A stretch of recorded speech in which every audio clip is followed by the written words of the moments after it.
so today's talk is entitled Living as God's People in the Church, or Living a Godly Life. That's an alternative title. And it's 1 Peter 3, 8 to 12. So we're just carrying on our series. And see if I can make this work. Is it that way? Down, it's down. It's upside down there. That's confusing. The arrows are the wrong way. Okay, this isn't going to work. That's not a good start, is it? So, I don't know if you've read ahead, if you've already read the verses that we're looking at today, as we go through our series. But, it says, finally, we're not quite at the end, but we nearly are. Finally, all of you should be of one mind, sympathise with each other, love each other as brothers and sisters, be tender-hearted and keep a humble attitude. Don't repay evil for evil. Don't retaliate with insults when people insult you. Instead, pay them back with a blessing. That is what God has called you to do. And He will grant you His blessing. For the Scripture says, if you want to enjoy life and see many happy days, keep your tongue from speaking evil and your lips from telling lies. Turn away from evil and do good. Search for peace and work to maintain it. The eyes of the Lord watch over those who do right, and His ears are open to their prayers. But the Lord turns His face against those who do evil. So, it's slightly oddly, it's 1 Peter, but half of that is from the Psalms. The second half is all from the Psalms, and Peter's quoting the Psalms as he talks about why this is so important. So, a little bit of context to the verses that we're looking at today is essentially, it's all about behaviour, but it is very practical as well, isn't it? So it's kind of a nice, we should behave in this way. And then he says, well, this is what it means. If someone's rude to you, don't be rude back. Pretty simple, really, isn't it? It's quite straightforward, really. I don't think there's any huge, great, deep, meaningful depth to it. It's just, that's really hard to do, isn't it? It's really hard. It's a real challenge of the heart. It's a real character issue for us, isn't it? To be able to deal with that. So, the verses we've looked at before, Peter's told us how we should behave in society, at work, and that includes school, if you're small enough to be still in school, at home, and now he's going on to say how we should behave in the church. So he's talked about what we should do kind of outside in our normal life, what we should do in our normal life at home, and then what we should do in our normal life in church as well, with each other. And he tells us how to respond when we do the right thing, and yet, it ends up in suffering. Or we do the right thing and somehow it doesn't quite work out and we end up with that kind of sense of, this is a bit unjust. I was trying to help that person and they insulted me. How do I respond? Well, we're not meant to insult them back again. We've already just learnt that, haven't we? It's quite straightforward, isn't it? So, how to respond when our good, godly behaviour leads to suffering, hostility, and possibly even persecution. So it's so obvious. Why is Peter telling us this? That's why I spent most of the time preparing for this, going, why has he written this down? It's so obvious, isn't it? It's everywhere else. Why does he have to tell us this? And so I came to the conclusion it's these two words. Because and but. Because, as Christians, we are reborn into God's loving family, hopefully full of love and harmony and mutual humility, bless you, it must shape all of our relationships, and yet, unfortunately, that doesn't happen automatically. So we don't overnight go from being what we were to being this new, amazing, completely complete person who's now semi-perfect, or even totally perfect, or even slightly perfect, or even just a tiny bit of okay. So that's why he's having to tell us, because it isn't necessarily natural. We still carry on doing some of the things that we used to do before we knew God, before we got saved. So these qualities aren't natural. We only get them manifest when we understand God's grace. And we actually get that idea of going, this is all of grace, isn't it? This giving, this blessing, this being able to join this family that we didn't deserve to have is all down to God's grace. So that then is outworked in our relationships with each other, isn't it? And we know this from our own families. If you are in a family, whether as an older person or a younger person, whether as a relation, or even as a cousin or somebody else, you get together with family and things happen. Those relational things still occur. It's not always plain sailing and everybody's happy. They might put it on Facebook that everything's brilliant, but actually we know that those family relationships can be quite difficult on times.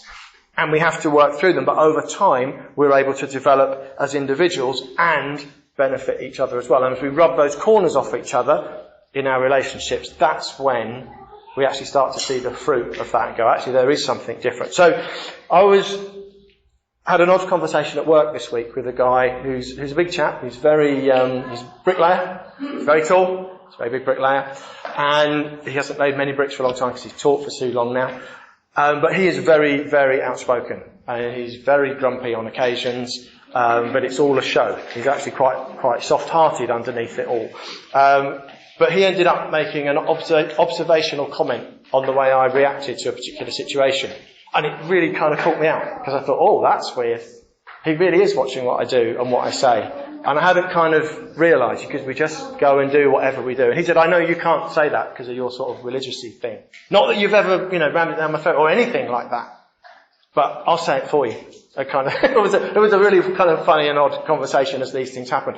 But it made me realise actually the way we deal with each other here in our church family is really different, isn't it, from the way that most people operate, particularly in the workplace and maybe in their earthly families as well. And another occasion he's another bricklayer, he's a bit older. I just said something to him on a Friday on the way home. I said, he's called John. John, it was really nice working with you today. Thanks for helping me sort that stuff out. I really appreciated it. And he just went, yeah, all right, pulled a funny face like he does, and off he went. The following Monday, he said, as I was driving home on Friday, not telling me, telling everyone else in the office, he said, someone pulled out in front of me. Normally I would have been on the horn and way out behind them. But because Moz had said, thanks for your work today and have a nice day, he said, I decided to just let them pull out and carry on, let it go. And I thought, it really struck me, that's such a tiny, simple thing, isn't it? And yet, the way we deal with each other is different, and it does get noticed from the way that the world normally operates. So hopefully, but it's not natural. It isn't natural, is it? It's not the normal way to go. We normally work with selfish enough to myself. But if it just happened completely on its own, we wouldn't have to have these verses, would we? If it just was automatic, we wouldn't have to be instructed, we wouldn't have to be trained or told or taught. If it just happened, we wouldn't need to pursue these things or think about doing them. Therefore, it is a choice, isn't it? It's a choice. So this is what the word says. How are we going to respond to that? So I thought we'd go through word by word the first couple of verses where he says, be like-minded. So let's get that the right way around. So finally, all of you should be of one mind or like-minded. So what does that actually mean? Oh, it doesn't mean being a robot. It doesn't mean all following orders and doing the same thing at the same time. Definitely doesn't that. But there is something about unity in spirit, and we'll come back to this right at the end, if I remember properly. There's this united in spirit on a shared journey and a shared purpose. There has to be some intent in what we're doing that says, we're in this together, aren't we? We are in this together, pulling in the same direction. So like-minded, it's still a choice. We're not programmed to just do the same thing. We have a choice all the way. The next one, pathetic. It's actually very similar to kind-hearted or tender-hearted. That element of sympathy or empathy, of just thinking about other people. Oh, okay, yeah, that's tough, isn't it? I've been in that situation before, I understand that. I can feel for that. Or I've not been in your situation, but I can still care that you're going through something that's difficult or challenging or hard. So we're told to be sympathetic, to sympathise one another. And then love one another. We've mentioned this a few times, haven't we, in the last few weeks or months even. Loving one another. This is going from, if you think the Ten Commandments say things like, don't bear false witness against your neighbour. Tell lies against your neighbour. Most people go, yeah, that's fair enough. We should tell lies against our neighbour. We don't have to like them. We don't have to tell lies about them. We can just live together. But actually this goes just a little bit further, doesn't it? And it says, love one another. And Jesus, when asked what was that greatest commandment, he said, love the Lord your God with all your heart and everybody else, wasn't it? They were the two things. That sums up all of the law. Love each other, love God first, love everybody else. And then in John 13:34, Jesus uses this specific phrase. He says, a new command I give you, love one another. As I have loved you, you must love one another. And everyone will know you're my disciples if you do this. It's the thing that really, really marks us out in our church family, doesn't it? Is our love for one another. It's more than an acquaintance. It's more than just being in a club. It's more than just kind of belonging to something. It's actually saying this is what will mark us out differently from anybody else. So whether you belong to a chess club or a running club or anything else, or vintage vehicles, and you're all into whatever it is, whatever floats your boat, whatever you're into, this is different because this is based on our love for each other. The next one, be compassionate. Well, that's kind of linked back to that sympathetic a little bit, isn't it? It's all one thing to just go, yeah, that's sad. There's another to go beyond that, to actually compassionate, so feeling and showing that sympathy and concern for each other. And we've all, I trust, benefited from being shown that compassion as part of Grace Church. I know we have. We can point to loads of things over the years, and even down to Serving Sunday a few weeks ago, where we have been shown that sympathy and concern and love. And it is an amazing feeling to be in, isn't it? It's an amazing feeling to have, to be on the receiving end of that as part of our family together. And then lastly, humble. So putting others first, counting each other more highly than ourselves. Very easy to say, isn't it? More difficult to do always. Right? But that is, humility is a key thing, isn't it? Jesus gave up everything to come and serve us. Gave up all that glory, everything he had, gave it all away to be able to come and serve us and give us that eternal life. So I thought we'd go pictures. It's a choice, isn't it? So don't go that way. Don't follow that arrow. That selfish stuff, that opposite of pride. Opposite of pride. That outworking of pride. The opposite of humility. When someone insults you, don't pay it back. Evil for evil. Insult for insult. But actually, we should turn this way. That compassion, that sympathy, that love. And then this word, the blessing that comes back through as well. Blessing. Don't retaliate with insults when people insult you. Instead, pay them back with a blessing. And this is what God has called you to, and he will grant you his blessing. And depending on what translation you read, that blessing is, it's not like do this so that you get blessed.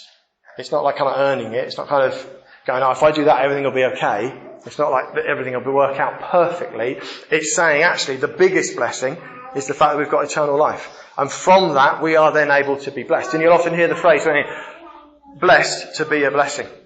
And those kind of two things, it's interchangeable, isn't it? We can be a blessing because we have so much. We've been given so much in the first place.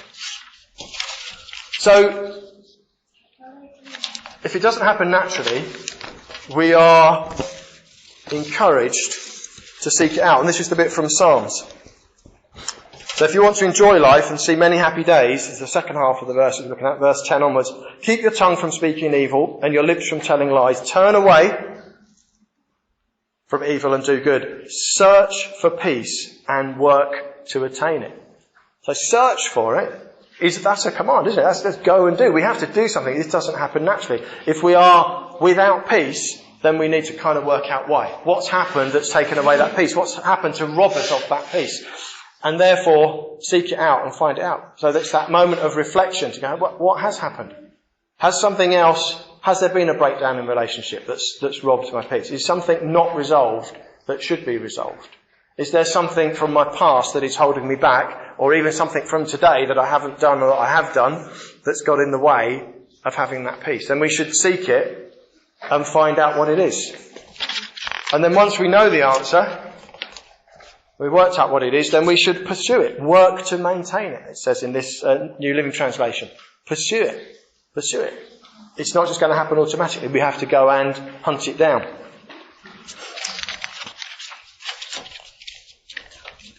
So, with all of that in mind, I wanted to look at blessing, and I looked for an image for blessing. It's really weird, there aren't any. There's a few of people doing this and things, but there aren't there's no, but what picture can you use for blessing? It's weird, there's people giving gifts and things like that, and laying on hands, indeed, blessing. It's quite a tangible thing, and yet, pictorially, there are lots of word-based images, but no picture. So, we're going to remember it by the fact there's no picture. Right? That's going to be the link for us. Blessing, it's something we do. It is definitely something we do.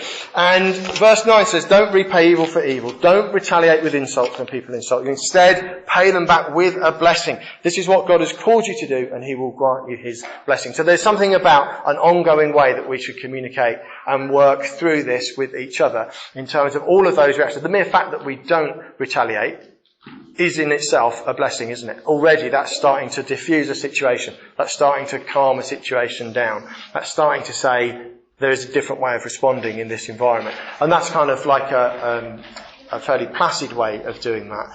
We can then move on to the more active one again. Actually, I want to go beyond that and say, I know you intended that for harm, but actually, this is what I want to do for good. I want to bless you back.